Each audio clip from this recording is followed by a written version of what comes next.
Drug use training can be difficult to communicate clearly and responsibly, especially with sensitive topics involved. With Rendora's 3D avatars, key guidance is delivered in a structured, engaging way that's easier to understand and remember. In an emergency, knowing what to do and doing it quickly can save a life.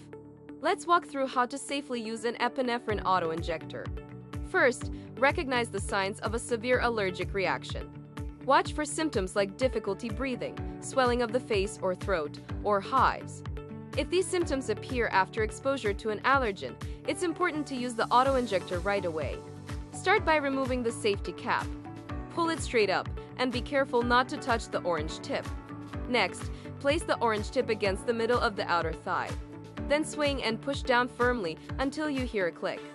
Once you hear the click, hold the injector in place for 3 full seconds while the medication is delivered. After that, remove the injector and gently massage the injection area for about 10 seconds. As soon as the injection is given, call 911 immediately, even if the symptoms seem to improve. The patient still needs emergency medical evaluation.